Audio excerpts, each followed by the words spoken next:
Good morning ಚಿನ್ನವರಿ.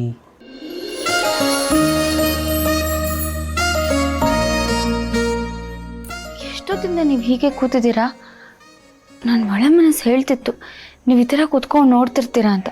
ಹಾಗೆ ಕೂತಿದ್ದೀರಾ ನೋಡಿ. ಅಂದರೆ ನೀವು ನನ್ನನ್ನು ತುಂಬ ಚೆನ್ನಾಗಿ ಅರ್ಥ ಮಾಡ್ಕೊಂಡಿದ್ದೀರಾ ಅಂತ ಅರ್ಥ. ಎಲ್ಲಿ ತಗೊಳ್ಳಿ ಕಾಫಿ. ಅಯ್ಯೋ, ನೀವ್ ಯಾಕೆ ಮಾಡ್ಕೊಂಡು ಬರಕ್ ಹೋದ್ರಿ? ಎಪ್ಸಿದ್ರೆ ನಾನೇ ಮಾಡ್ಕೋತಾ ಇರ್ಲಿಲ್ವಾ? ಇಷ್ಟು ಸೊಗಸಾಗಿ ಮಲ್ಕೊಂಡಿದ್ರೆ ಎಬ್ಸಕ್ಕೆ ನನಗೆ ಹೇಗೆ ಮನ್ಸು ಬರುತ್ತೆ ಹೇಳಿ? ಅದೇ ಮತ್ತೆ, ನೀವ್ ಮಾತ್ರ ಬೆಳಗ್ಗೆ ಬೇಗ ಎದ್ಬಿಡಿ, ನನ್ನ ಮಾತ್ರ ಎಬ್ಸ್ಬೇಡಿ. ಈಗ ನೀವು ಬೆಳಗ್ಗೆ ಬೇಗ ಎದ್ದು ಮಾಡೋಕ್ಕಾದ್ರೆ ಏನಿದೆ, ನಾನಿದ್ದೀನಲ್ಲ, ನಾನು ನೋಡ್ಕೊತೀನಿ. ನೀವೊಬ್ರೇ ನೋಡ್ಕೊಂಡ್ಬಿಟ್ರೆ ನಾನೇನ್ ಮಾಡ್ಬೇಕು ಹೇಳಿ? ನಾನು ಎಲ್ಲ ಕೆಲಸ ಮಾಡ್ಬೇಕು ತಾನೆ. ಇರಿ, ನಾನು ತಿಂಡಿ ರೆಡಿ ಮಾಡ್ತೀನಿ. ಏನೂ ಬೇಕಾಗಿಲ್ಲ, ಎಲ್ಲ ಕೆಲಸನೂ ನೀವೇ ಮಾಡಿಬಿಟ್ರೆ ನನಗೆ ಮಾಡೋಕ್ಕೇನು ಉಳಿದಿರುತ್ತೆ? ಮನೆ ಕೆಲಸಗಳನ್ನಾದ್ರೂ ಮಾಡಕ್ ಬಿಡ್ಬೇಕು ತಾನೆ. ಚಿನ್ನು ಮರಿ, ಗಂಡ ಅನ್ನಿಸ್ಕೊಂಡವನು ಹೊರಗಡೆ ಕೆಲಸ ಮಾತ್ರ ಮಾಡಬೇಕು, ಹೆಂಡತಿ ಅನ್ನಿಸ್ಕೊಂಡವಳು ಮನೆ ಒಳಗಡೆ ಕೆಲಸ ಮಾತ್ರ ಮಾಡಬೇಕು. ನಾನು ಇದನ್ನು ಮಾಡ್ಬೋದಿಲ್ಲ.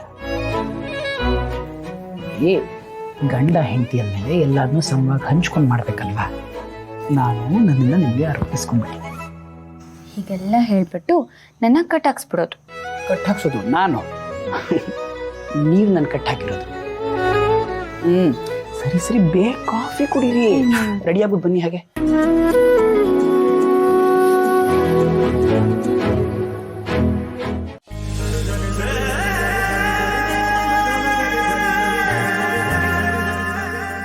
ಶಾಸ್ತ್ರಿಗಳ ಜಾತಕ ಮನೆಗೆ ತೊಗೊಂಡೋಗಿ ನೋಡ್ಕೊಂಬಂದು ಹೇಳ್ತೀನಿ ಅಂತ ಹೇಳಿದ್ರಿ. ವಿಷಯ ಏನು ಗೊತ್ತಾಗಲಿಲ್ಲ, ಅದಕ್ಕೆ ನಿಮ್ಮನ್ನೇ ಕರ್ಸಿದ್ದೀವಿ. ಅದ್ರ ಬಗ್ಗೆನೇ ಮಾತಾಡೋಣ ಅಂತ ಬಂದೆ ಗೌಡ. ಅವರಿಬ್ಬರು ಜಾತಕ ಅದ್ಭುತವಾಗಿದೆ. ಇವರಿಬ್ರು ಮದುವೆ ಆದ್ರೆ ಆನಂದವಾಗಿರ್ತಾರೆ.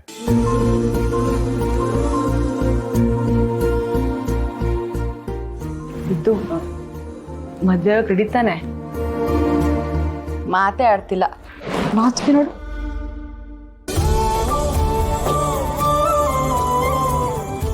ಹಂಗಾದ್ರೆ ಮದುವೆಗೆ ಒಂದು ಒಳ್ಳೆ ಡೇಟ್ ನೋಡಿ ಶಾಸ್ತ್ರಿಗಳೇ. ಅದು ಎಲೆಕ್ಷನ್ ಮುಂಚೆ ನಡೆಯೋ ಥರ ಇರಬೇಕು. ಯಾಕೆಂದರೆ ಸೆಪ್ಟೆಂಬರಲ್ಲಿ ಎಲೆಕ್ಷನ್ ಬರ್ತಾ ಇದೆ ಅಂತ ಗೊತ್ತಾಗಿದೆ. ಅದಕ್ಕಿಂತ ಮುಂಚೆ ಈ ಮದುವೆ ನಡ್ಬಿಟ್ರೆ ನಮ್ಗೆಲ್ಲರಿಗೂ ಸಮಾಧಾನ. ಅಷ್ಟೊಳಗೆ ಯಾವುದಾದ್ರು ಒಳ್ಳೆ ಮುಹೂರ್ತ ಇದೆಯಾ ನೋಡಿ ಹೇಳಿ.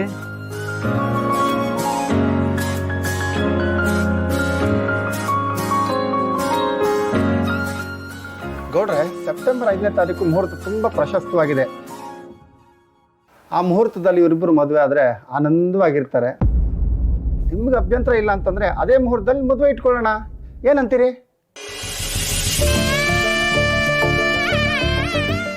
ನೀವು ಹೇಳಿದ್ಮೇಲೆ ಬೇಡ ಅನ್ನೋ ಮಾತೇ ಇಲ್ಲ ಶಾಸ್ತ್ರಿಗಳೇ. ಆ ಡೇಟ್ನೇ ಫಿಕ್ಸ್ ಮಾಡಿ. ಅಷ್ಟೊಳಗಡೆ ಎಲೆಕ್ಷನ್ ಮುಂಚೆ ಈ ಮದುವೆ ಮುಗಿದೋಗಿರ್ತದೆ. ಸರಿ ಗೌಡ್ರೆ. ಅಲ್ಲ ಮರಿಗೋಡ, ನಮ್ಮ ಮನೆತನಕ್ಕೆ ತಕ್ಕನಾಗಿರೋ ಒಂದು ದೊಡ್ಡ ಛತ್ರ ನೋಡ್ಬೇಕಲ್ಲ. ನೋಡೋ, ಮದುವೆಗೆ 10ರಿಂದ 15,000 ಜನ ಸೇರ್ತಾರೆ. ಅವ್ರು ಉಳ್ಕೊಳ್ಳೋದ್ರಿಂದ ಹಿಡಿದು ಊಟದವರೆಗೂ ಎಲ್ಲ ನೀನೇ ಮುಂದೆ ನಿಂತು ಮಾಡ್ಕೋಬೇಕಲ್ಲ. ಆಮೇಲೆ ದೊಡ್ಡದೊಂದು ಸ್ಟೇಜ್ ಹಾಕ್ಬೇಕಲ್ಲ. ಲೈ, ನೀನು ಅವ್ರ ಜೊತೆ ಸ್ವಲ್ಪ ನೋಡ್ಕೊಳ. ಇದನ್ನ ನೀವು ಹೇಳ್ಬೇಕನ್ರಿ ದಣ್ಯಾರ. ನಮ್ಮ ಮನಿ ಫಂಕ್ಷನ್ ಅಂದ್ರೆ ನಾ ಮಾಡೇ ಮಾಡ್ತೇನೆ. ಆಮೇಲೆ ಮರಿಗೋಡ, ನಮ್ಮ ಕಾನ್ಸ್ಟಿಟ್ಯೂನ್ಸಿ ಜನಗಳು ಬಂದ್ಬಿಟ್ರೆ ಇನ್ನೊಂದು 5,000-6,000 ಜನ ಜಾಸ್ತಿ ಆಯ್ತಾರೆ. ಅವ್ರಿಗೂ ಎಲ್ಲ ವ್ಯವಸ್ಥೆನೂ ಚೆನ್ನಾಗಿರ್ಬೇಕಲ್ಲ. ಆಮೇಲೆ ಮುಖ್ಯವಾಗಿ ಊಟದ ವ್ಯವಸ್ಥೆ ಚೆನ್ನಾಗಿರ್ಬೇಕಲ್ಲ. ಹಂಗೆ ನೋಡ್ಕೊ. ನೀವೇನು ಚಿಂತೆ ಮಾಡ್ಬೇಡಿ ಅಪ್ಪಯ್ಯ, ನಾನೆಲ್ಲ ನೋಡ್ಕೊತೀನಿ. ಅಷ್ಟೊಂದು ಜನ ಬಂದ್ರೆ ಫೋಟೋ ತೆಗೆಸ್ಕೊಳಕ್ ನಿಂತು ಅವ್ರಿಬ್ರಿಗೂ ಸುಸ್ತಾಗಲ್ವಾ? ಅಮ್ಮ, ನಿಂತ್ಕೊಳ್ಳಿ ಬಿಡಮ್ಮ. ಒಂದಿನ ತಾನೆ, ದಿನ ನಿಂತ್ಕೋತಾನ?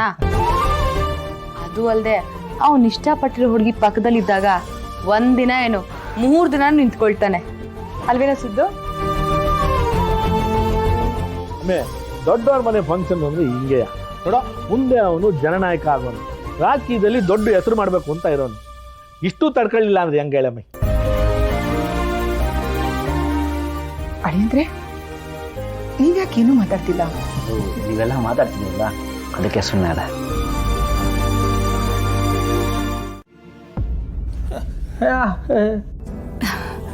ಏನ್ ಭಾವನಾ, ಮತ್ತೆ ಏನಮ್ಮ ಕೆಲ್ಸಕ್ಕೆ ಹೊರಟಿಯಾ? ಹೌದಮ್ಮ, ನೀನೇನು ಗಾಬರಿ ಆಗಬೇಡ, ನಾನು ಕೆಲ್ಸಕ್ಕೆ ಹೋಗಿ ಬರ್ತೀನಿ. ಅಲ್ಲ ಭಾವನಾ, ನೀನ್ ಎಲ್ಲಿಗೂ ಹೋಗೋದು ಬೇಡ ಅಂತ ನಾನು ಹೇಳ್ದೆ ತಾನೆ. ಅಮ್ಮ, ನೀನು ಹೇಳಾದ್ಮೇಲೆ ನಾನು ಯೋಚನೆ ಮಾಡಿದೆ.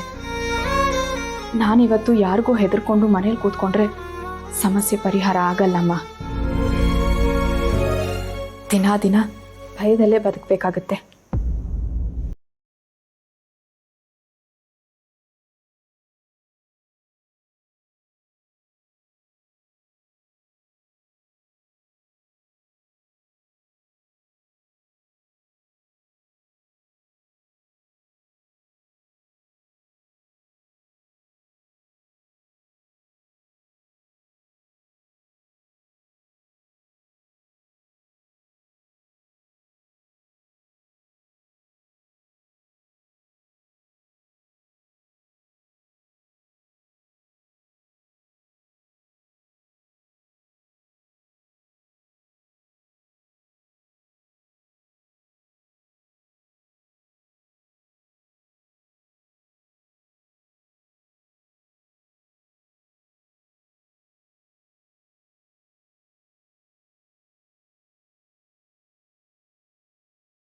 ಅಯ್ಯ ಹೂವ ಅಯ್ಯ ಹೂವ